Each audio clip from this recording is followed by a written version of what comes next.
आइए दोस्तों बात करते हैं आज कोरोना वायरस को लेकर दिन भर क्या बड़ी खबरें मीडिया में सुर्खियों में चर्चाएं हेडलाइंस न्यूज रही। तो इससे पहले मैं आपको बता दूं दोस्तों, भारत में अभी तक के आंकड़ों की अगर बात करें तो इंडिया में दोस्तों पिछले 24 घंटों के दौरान भारत में जो नए मामले देखे गए हैं वो आप देख सकते हैं दोस्तों कि पिछले 24 घंटों के दौरान 1490 नए मामले देखे गए और संक्रमितों की संख्या 25,000 के करीब पहुंच चुकी है। एग्जैक्ट आंकड़ों की बात करें दोस्तों तो संक्रमित लोगों की देश भर में कुल संख्या जो है वो 24,942 हो चुकी है, जबकि अब तक कुल जान जाने वाले लोगों की संख्या 779 पहुंच चुकी है। ये तो है भारत का आंकड़ा। वहीं दोस्तों दुनिया भर के ग्लोबल आंकड़े की अगर बात करें ना तो पूरी दुनिया में ये आंकड़ा 28 लाख से ऊपर पहुंच चुका कंफर्म लोगों की संख्या। वहीं तकरीबन 2 लाख के लगभग जान जाने वाले लोगों की संख्या पहुंच चुकी है। तो ये तो है डेटा और आंकड़ों की बातें। और बात करते हैं अपन दोस्तों अगले अपडेट की। तो बड़ी खबर आप देख पा रहे कि उत्तर प्रदेश में 99% मामले हॉटस्पॉट इलाकों में दिखाई दे रहे हैं। लॉकडाउन के उल्लंघन पर 30,000 से ज्यादा FIR भी उत्तर प्रदेश में दर्ज हो चुकी है। जहां लोगों से घरों से बाहर ना निकलने की अपील कर रहे हैं पुलिस कर्मी, और ऐसे में फिर भी अगर लोग बाग नहीं मान रहे हैं ना दोस्तों तो उत्तर प्रदेश पुलिस उन पर FIR दर्ज कर रही है। और ऐसे तकरीबन 30,163 FIR दर्ज कर दी गई है, जबकि 31,000 से भी ज्यादा वाहन सीज कर दिए गए हैं। मोटरसाइकिल, कार, बाइक वगैरह ये जो व्हीकल्स है ना इनको भी सीज किया जा रहा है। जो लोग व्हीकल पर निकल रहे हैं उनकी गाड़ी वाहन को भी थाने में जमा किया जाना सीधा। ये उत्तर प्रदेश सरकार ने स्ट्रिक्ट कानून लगा रखा है। उसके बावजूद देखिए दोस्तों इस बीमारी पर कंट्रोल करना कितना मुश्किल हो रहा है। और इसीलिए प्लीज आपसे भी रिक्वेस्ट है कि जब तक लॉकडाउन लगा हुआ है तब तक आप अपने घरों से बाहर ना निकलें, ज्यादा बेहतर होगा। चलिए फिलहाल दोस्तों अपन बात करें अगले अपडेट की। तो देख पा रहे कि मुंबई पुलिस में कोरोना वायरस से पहली मौत हो चुकी है। कांस्टेबल एक जिंदगी से हार चुका जंग। हालांकि दोस्तों एक कांस्टेबल है, इनकी जंग हारना जान जाना नहीं दोस्तों बल्कि देश के लिए शहीद होना है, क्योंकि ये हमारे समाज सेवी है, हमारे रक्षक है। तो दरअसल बात कुछ यूं है दोस्तों, दुखद खबर है। महाराष्ट्र की राजधानी मुंबई में कोविड-19 के संक्रमण से पुलिस विभाग में पहली मौत का मामला सामने आया है। पुलिस कांस्टेबल चंद्रकांत पंडेरकर की मौत कोरोना वायरस संक्रमण की वजह से हो चुकी है। उनकी उम्र 57 वर्ष थी। चंद्रकांत पंडेरकर की पोस्टिंग वकोला पुलिस स्टेशन में हुई थी। वकोला कोरोना संक्रमण से बुरी तरह प्रभावित इलाकों में से एक है। मृत पुलिस कर्मी के परिवार में पत्नी और 2 बच्चे हैं। चलिए साथ ही अगला अपडेट आ रहा है कि दोस्तों कोरोना के टीके को लेकर ब्रिटेन में इंसानों पर इसका परीक्षण टेस्टिंग शुरू हो चुकी है। जहां आपको बता दें यूरोप में पहली बार कोरोना वायरस की वैक्सीन का इंसानों पर परीक्षण शुरू किया गया। ब्रिटेन के ऑक्सफोर्ड शहर में इस परीक्षण के लिए 800 से ज्यादा लोगों को चुना गया था, जिनमें से 2 वॉलंटियर्स को ये टीका लगाया गया। अब देखते हैं आखिर इसका रिजल्ट क्या आता है, मैं आपको बताऊंगा जरूर DLS न्यूज के ऊपर। फिलहाल आप अगली बड़ी खबर देख पा रहे कि दोस्तों नोएडा में क्वारंटीन सेंटर से भागा युवक निकला कोरोना पॉजिटिव। टीम उसके गांव भी पहुंच चुकी है। देखिए दोस्तों लोग किस तरह से सरकार का प्रशासन का साथ नहीं दे रहे हैं, बल्कि वो अपनी ही मनमर्जी लगा रहे हैं। कोरोना मरीज की उम्र तकरीबन 37 साल की है। वह नोएडा में किसी ढाबे पर काम करता था। कई दिनों से उसमें कोरोना के लक्षण देखने को मिल रहे थे, जिसके बाद कोरोना के शक में ही उसे नोएडा के ही क्वारंटीन सेंटर में भर्ती कराया गया, जहां से वो पॉजिटिव निकला, भाग गया था। तो ऐसे में दोस्तों मेरी रिक्वेस्ट है उन लोगों से जो क्वारंटीन में रखे गए हैं वो प्लीज भागे नहीं, घबराए नहीं, क्योंकि आपका भागना आपके परिवार के लिए, आपकी फैमिली के लिए भी हानिकारक हो सकता है। अगर आप पॉजिटिव निकले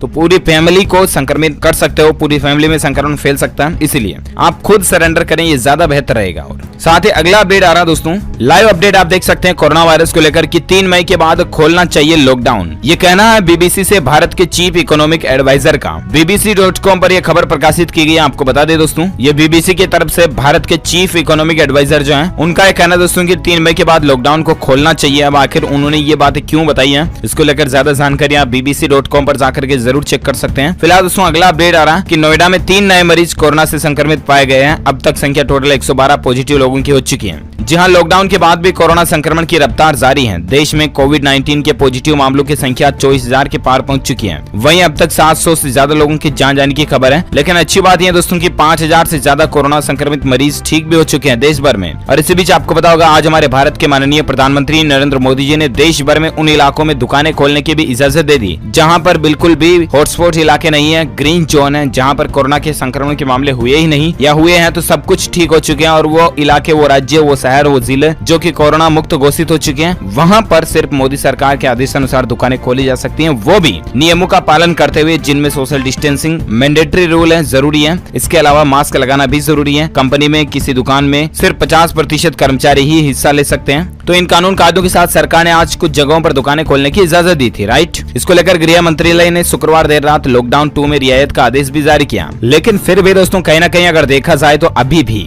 लॉकडाउन के बाद भी और ये कुछ आदेश जारी होने के बाद भी देश में संक्रमित लोगों की संख्या कम होने का नाम नहीं ले रही है। और ऐसे में दोस्तों आप अगला अपडेट देख सकते हैं कि कोरोना टेस्ट पॉजिटिव आने के बाद भागा मरीज, कई विभागों में था भर्ती, सील हो सकता है अस्पताल। ये भी बिहार में भी एक इसी तरह का मामला देखा गया। तो कई लोग ऐसी हरकतें कर रहे हैं, तो उनसे रिक्वेस्ट है कि ऐसा ना करें। और साथ ही अगला अपडेट आप देख सकते हैं दोस्तों की महाराष्ट्र के स्वास्थ्य मंत्री बोले मुंबई और पुणे में 18 मई तक बढ़ सकता है लॉकडाउन। जी हाँ, आपको बता दें देश भर में जहाँ कोरोना वायरस से संक्रमित मरीजों की संख्या में लगातार बढ़ोतरी हो रही है, इसी बीच दोस्तों केंद्रीय स्वास्थ्य और परिवार कल्याण मंत्रालय की ओर से जारी आंकड़ों के मुताबिक पिछले 24 घंटों में 1400 से ज्यादा मामले भारत में देखे गए। और इसी बीच एक लाइव अपडेट ये आ रहा दोस्तों की सोनिया गांधी ने प्रधानमंत्री नरेंद्र मोदी जी को पत्र भी लिखा है और पूरे देश में आर्थिक संकट के बारे में उन्होंने कहा है। इसके अलावा और एक अपडेट ये आ रहा है कि कर्नाटक में पिछले 24 घंटों में 26 नए मामले देखे गए। साथ ही दोस्तों बीआरओ ने आज कोरोना महामारी के बीच रोहतांग पास भी खोला है। अच्छा, इसके अलावा कुपवाड़ा के कोरोना हॉस्पिटल में तैनात स्वास्थ्य कर्मी भी कोरोना से संक्रमित पाया गया। साथ ही महाराष्ट्र के यवतमाल में 15 लोग कोरोना पॉजिटिव पाए गए। असम के मुख्यमंत्री सर्बानंद सोनोवाल ने बताया दोस्तों अधिकारियों और वैज्ञानिकों के साथ में एक बैठक भी की और इस बीमारी से जल्द निपटने के उपायों पर चर्चा हुई।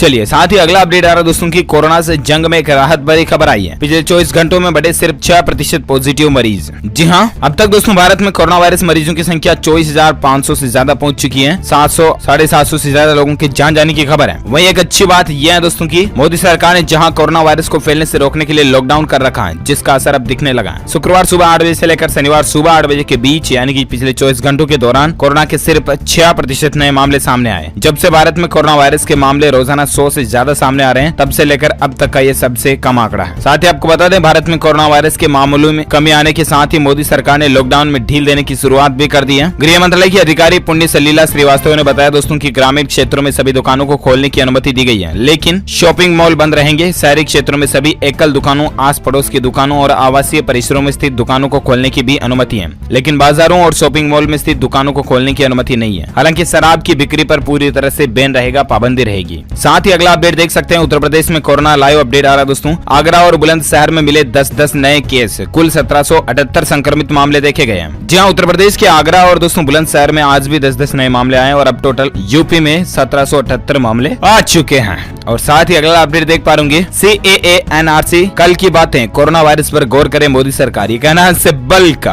कांग्रेस के वरिष्ठ नेता कपिल सिब्बल ने कोरोना वायरस को लेकर प्रेस कॉन्फ्रेंस की और इस दौरान सिब्बल ने मोदी सरकार पर हमला बोला तो कई सुझाव भी दिए। उन्होंने कहा कि मैं प्रधानमंत्री जी से आग्रह करूंगा कि जो कल की बातें हैं CAA NRC वो बातें छोड़ो, कल की बातें, कल की बात पुरानी है। अब नया दौर है, कोविड-19 के बाद एक नया दौर शुरू हुआ। मैंने को एक चीज समझ में नहीं आती दोस्तों की PM मोदी जी अभी आजकल वैसे कहाँ चर्चा कर रहे हैं CAA NRC की, तो फिर ये खैर आप समझ गए होंगे जो कुछ भी है। साथ ही अगला अपडेट देख पा रहे बिहार में भी दोस्तों कोरोना का कहर जारी है। 5 नए पॉजिटिव केसेस मिले और राज्य में कोविड-19 संक्रमितों की संख्या टोटल बढ़कर 228 पहुंच चुकी है। बिहार राज्य में शनिवार को 5 नए मरीज पाए गए। स्वास्थ्य विभाग के प्रधान सचिव संजय कुमार जी ने बताया दोस्तों की रोहतास से 2, आरा से 1, सारण से 1, अरवल से 1 नया मरीज सामने आया और इसके साथ ही कोरोना पीड़ितों की संख्या, कुल संख्या बिहार में 228 पहुंच चुकी है। चलिए साथ ही अगला अपडेट आ रहा है कि कोरोना वायरस को लेकर गुजरात दूसरा सबसे प्रभावित राज्य कैसे बन गया। जी हाँ, आपको बता दें भारत में लॉकडाउन की घोषणा के 1 महीने के अंदर भी कोरोना संक्रमितों की संख्या पर लगाम नहीं लगा। 1 महीने में गुजरात में कोरोना संक्रमित मरीजों की संख्या 2800 को पार कर गई है। भारत में लॉकडाउन की घोषणा से पहले 22 मार्च तक भारत में कोरोना संक्रमित मामलों की संख्या 315 थी और इसमें 18 यानी कि करीब 5% मामले गुजरात के थे। 1 महीने बाद भारत में कोरोना संक्रमित मरीजों की संख्या 21,000 से ज्यादा है और इसमें 12% हिस्सा गुजरात में है। 22 मार्च को गुजरात में जहाँ कोरोना संक्रमण के 18 मामले थे, वहीं 23 अप्रैल को राज्य में 2624 मामले कोरोना संक्रमित हो चुके हैं। अब सवाल ये पैदा होता है दोस्तों कि आखिर गुजरात राज्य में ही इतनी बढ़ोतरी क्यों हो रही है। तो कहीं ना कहीं देखा जाए तो गुजरात के लोग बाग भी जो है ना, वो या तो लॉकडाउन का दिलचस्पी से पालन नहीं कर रहे हैं, या तो दोस्तों गुजरात में प्रशासन की तरफ से भी कोई ढील है, या तो ऐसा और कोई प्राकृतिक तरीका है जिसकी वजह से लॉकडाउन के बावजूद गुजरात में मामले बढ़ते जा रहे हैं। वैसे आपको क्या लगता है इन तीनों में से और क्या तरीका हो सकता है जिसकी वजह से, या इन तीनों में से क्या तरीका कौन सा हो सकता है जिसकी वजह से गुजरात में ज्यादा से ज्यादा मामले बढ़ रहे हैं? आप मुझे नीचे कमेंट करके बताएंगे जरूर, प्रॉमिस करो मुझसे कि मैं बताऊंगा। और साथ ही अगला अपडेट देख पा रहे कि कोरोना से ठीक हुआ मरीज फिर से हो सकता है क्या संक्रमण का शिकार? इसको लेकर दोस्तों WHO यानी कि वर्ल्ड हेल्थ ऑर्गेनाइजेशन ने इसको लेकर क्या जवाब दिया, तो आइए आपको बताते हैं। तो सवाल कुछ यूं है दोस्तों कि अगर कोई आदमी कोरोना से संक्रमित हो जाता है और एक बार वो ठीक हो जाता है, तो क्या वही आदमी दोबारा भी कोरोना से संक्रमित हो सकता है? तो इसको लेकर दोस्तों शनिवार को विश्व स्वास्थ्य संगठन यानी कि WHO ने इस पर कहा कि फिलहाल इस बात का कोई प्रमाण नहीं है कि जो लोग कोरोना से सही हुए हैं उनमें एंटीबॉडीज हैं और वे दूसरी बार इसके संक्रमण का शिकार होने से सुरक्षित हैं। अरविंद केजरीवाल के नेतृत्व वाली आम आदमी पार्टी पार्टी सरकार राष्ट्रीय राजधानी दिल्ली में गृह मंत्रालय की ताजा दिशा निर्देशों को लागू करेगी। और इसके अलावा कुल मिलाकर के दोस्तों विज्ञान ये मानती है ना